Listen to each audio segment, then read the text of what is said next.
First Contact and Derision. The Krivax Imperial Star Cruiser Eternal Dominance hung in Earth's orbit like a gleaming dagger, its polished obsidian hull absorbing sunlight rather than reflecting it. On the command deck, High Marshal Zex Telon watched the blue-green planet on the main view screen with 6 crimson eyes narrowed in contempt. "Primitive," he muttered, mandibles clicking as he spoke. "Their most advanced weapons still rely on chemical propellants and metallurgy." His executive officer, Sub-Marshal Kren, approached with a data tablet displaying images captured by their reconnaissance drones. "The humans call this their most formidable ground assault vehicle, an M1 Abrams tank. They seem quite proud of it." Zex Talon's exoskeleton vibrated with amusement, producing a sound like rattling bones. "Look at those treads. They still make contact with the ground. Our hover tanks would run circles around them, while their projectiles bounce harmlessly off our quantum shields." The bridge officers joined in his laughter, a chorus of clicks and hisses that filled the command center. Only Science Officer Venera remained silent, her smaller frame hunched over sensor readings. "High Marshal," she said quietly, "our preliminary analysis suggests their projectile weapons utilize depleted uranium and advanced composite armor that might be more effective than we initially calculated." Zex Talon dismissed her concerns with a wave of his armored claw. "The Krivax Empire has conquered 17 star systems with our technological superiority. These humans will either serve us or perish, like all the others." 3 months later, United Nations Secretary-General Amara Okafor stood before the Galactic Council's imposing chamber on the neutral world of Centaurus Prime. Earth's admission to the interstellar community had been rushed after the Krivax Empire's unexpected arrival in the Sol system. "Humanity comes in peace," Okafor stated firmly, despite the hostile glares from the Krivax delegation. "We seek knowledge, trade, and mutual defense agreements with our galactic neighbors." High Chancellor Morrow of the Federated Planets nodded sympathetically, his translucent skin glowing faintly. "Earth is welcomed, though we must acknowledge the concerns raised by the Krivax Empire regarding humanity's martial history." Ambassador Zexvok, the High Marshal's brother, rose from his seat. His battle-scarred exoskeleton gleamed under the chamber lights. "The Krivax Empire protests this admission," he declared. "Humans are violent, unpredictable, and technologically stunted. Their military relies on archaic combustion weapons and ground-based armored vehicles. They are unworthy of council membership." Okafor's expression remained diplomatic, though her hands tightened on the podium. "We acknowledge that our technological development has followed a different path than many council species. However, humanity has much to offer." "Such as?" interrupted Zexvok. "Innovation," Okafor replied simply. "Humans excel at adapting existing technology in unexpected ways." The Krivax delegation chittered dismissively, but the vote proceeded, and Earth was admitted to the Council by a narrow margin. What the Council didn't know was that the Krivax had already decided Earth's fate. Their empire needed resources, and their intelligence suggested Earth was rich with rare minerals. The humans' primitive military would offer little resistance to the Empire's advanced forces. Captain Mayarais wiped sweat from her brow as she studied the tactical display inside her command tank. Fort Irwin's desert heat was merciless, but the training exercises couldn't wait. Not with alien warships appearing in Earth's sky. "Sierra Company, maintain formation," she ordered through her headset. "Remember, the new reactive armor modifications are still experimental." Her gunner, Staff Sergeant Jackson, looked up from his controls. "You really think we'll be fighting aliens, Captain?" "I think we need to be ready for anything," she replied, watching as her battalion of 12 modified M1-3 Abrams tanks maneuvered across the desert terrain. Pentagon brass didn't rush these upgrades for nothing. The tanks looked largely unchanged from their predecessors, with only subtle differences hinting at the revolutionary technologies incorporated after humanity gained limited access to alien technical data. The depleted uranium armor now contained layers of materials designed to disperse energy weapons. The main gun still fired conventional rounds, but those rounds had been enhanced with gravitic impactors. Most importantly, the tanks retained what made them effective for generations: reliability, firepower, and the irreplaceable human element.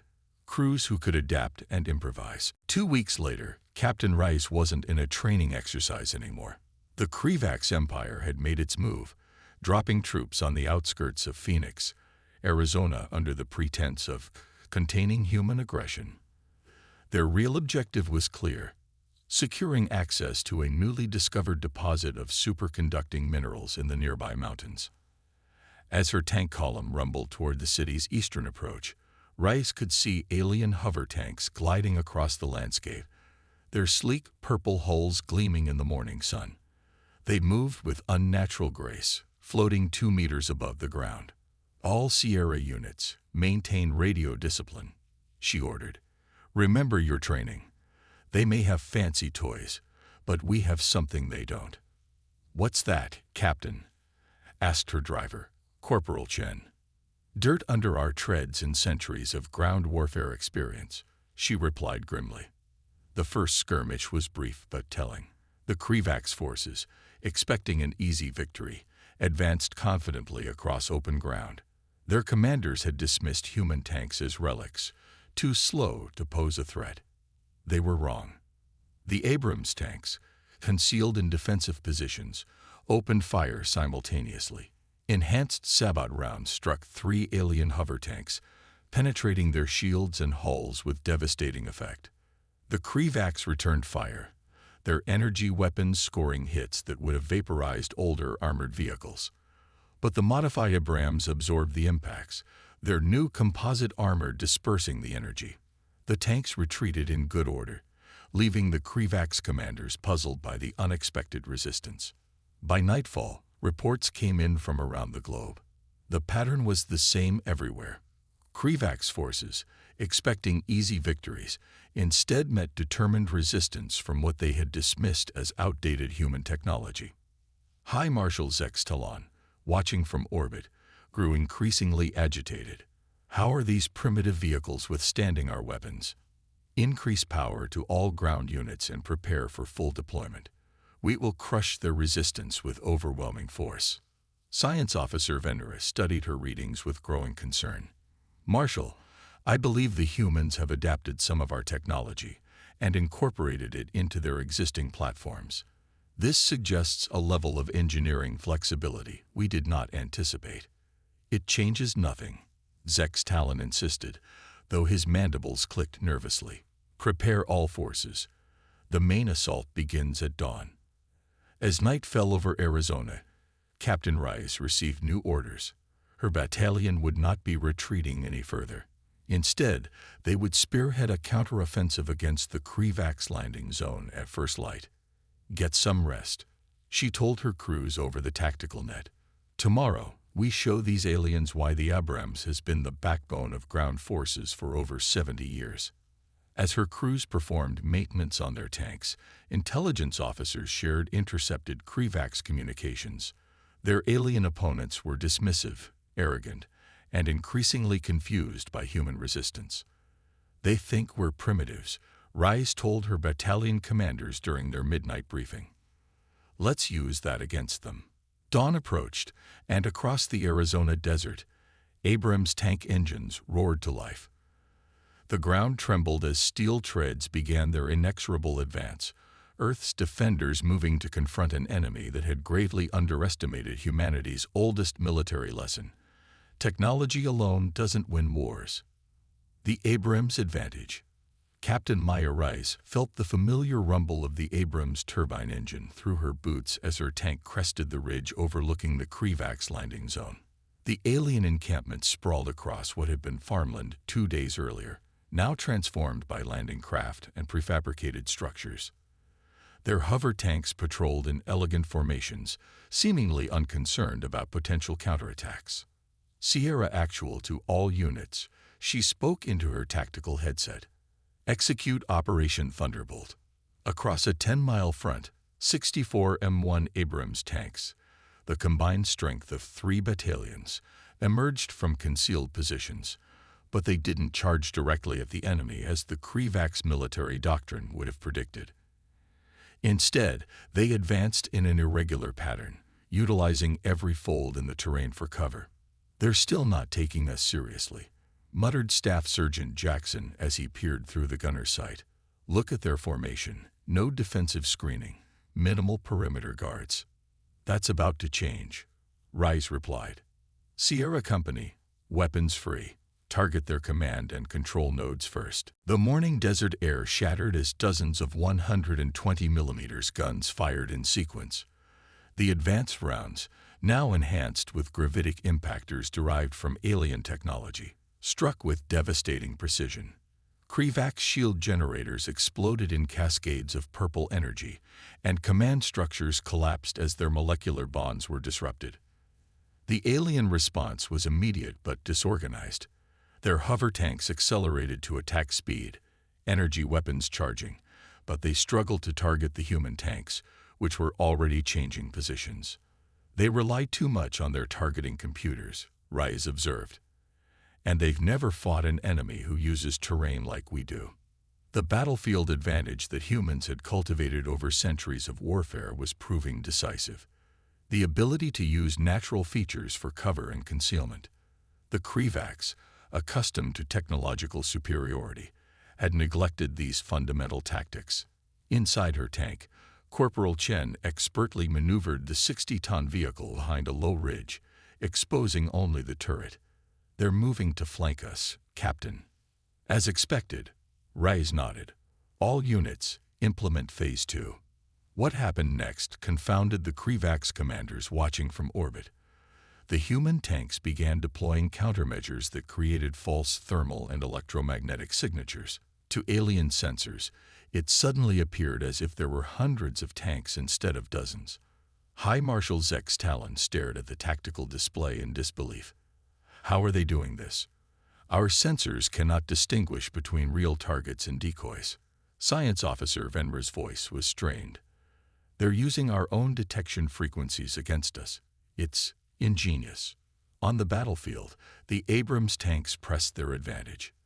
Their main guns targeted alien hover tanks with remarkable accuracy, while the Krivak's energy weapons often fired at empty desert or holographic decoys.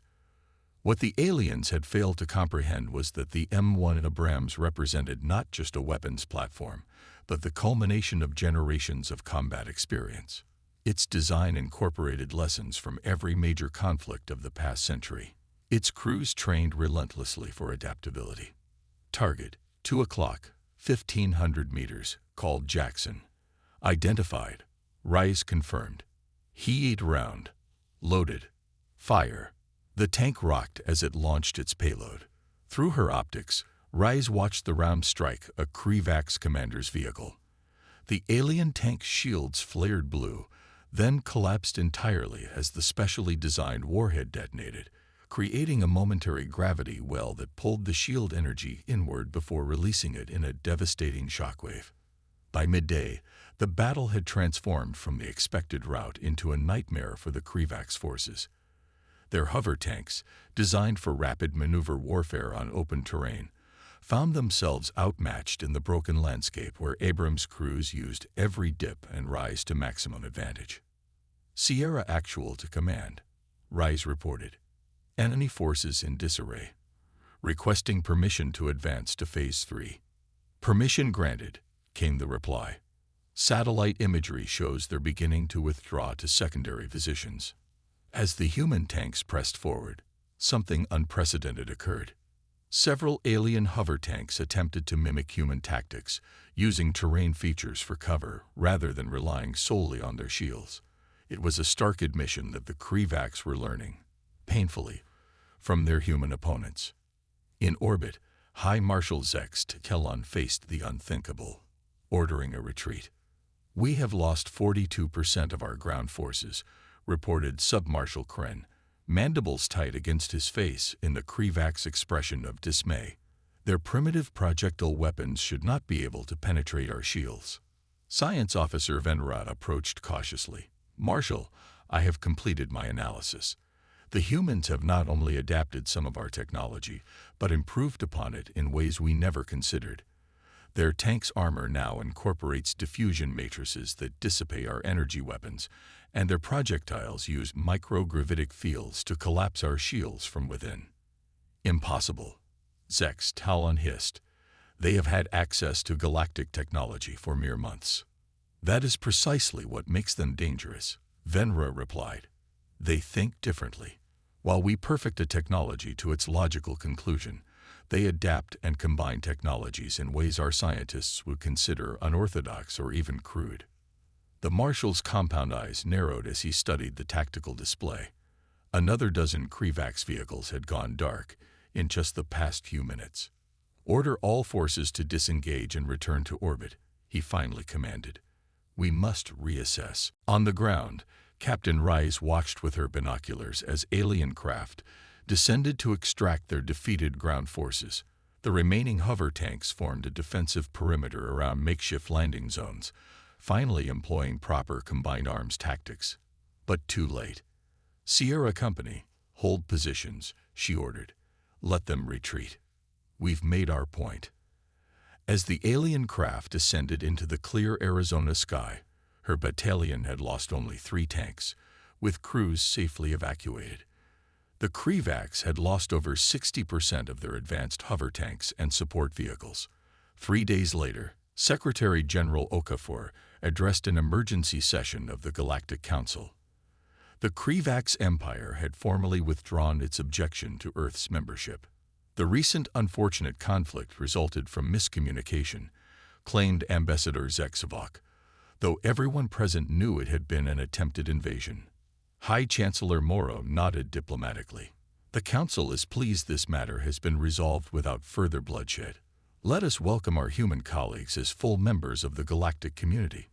After the session, Okafor met privately with representatives from several worlds that had long lived in the shadow of Krivax expansion. How did you defeat their forces? Asked the Tellarite ambassador, a furry humanoid whose people had lost 3 colonies to the Empire in recent decades. Their military technology is generations ahead of yours. Okafor smiled. We didn't try to match their technology directly. That would have been impossible. Instead, we adapted what we could understand and incorporated it into platforms we already knew how to use effectively. The M1 Abrams tank has been continuously improved for over 70 years. Our engineers simply added another set of improvements. But such a primitive machine, the ambassador began, is only primitive if you judge it by its age rather than its effectiveness. Okafor interrupted gently. Human military doctrine has never relied solely on having the most advanced technology. We focus on having the right technology, used by well-trained people, applied with sound tactics. In the following months, Captain Rice found herself and her tank battalion at the center of unexpected diplomatic activity. Military observers from a dozen alien species arrived to study the primitive but enigmatically effective human armored vehicles. During one such demonstration, a Krivax military attaché, a rare honor given their typical disdain for other species, approached her. We have studied your M1 Abrams extensively, the alien officer admitted, mandibles tight in what humans had learned was embarrassment. Our scientists are still debating how such a straightforward design defeated our hover tanks. Rice patted the dusty hull of her command tank. Sometimes the simplest explanation is the correct one. The Abrams isn't just a weapon. It's 70 years of lessons learned in blood, continually refined. You saw our tanks as outdated relics because they still use treads and fire physical projectiles. We saw them as proven platforms that could be adapted to new threats. The Krivax officer's compound eyes gleamed with reluctant respect. The High Marshal has commissioned a study on incorporating physical armor into our next generation of vehicles. It seems we have much to learn from alternative approaches. As humanity expanded into the galaxy in the years that followed, the legend of the M1 Abrams and its decisive role in humanity's first interstellar conflict only grew. In military academies across a dozen worlds, alien cadets studied the Battle of Phoenix as a classic example of how technological superiority alone doesn't guarantee victory. And in Earth's museums, alongside the Sherman tanks of World War II and the original M1 Abrams that had served in conflicts across the Middle East, visitors could now see a captured Krivax hover tank, a reminder that humanity's greatest strength wasn't its weapons, but its adaptability. The tank, once dismissed as an obsolete relic by arrogant alien conquerors, had become a symbol of humanity's unique place in the galactic community. Newcomers who refused to be underestimated again.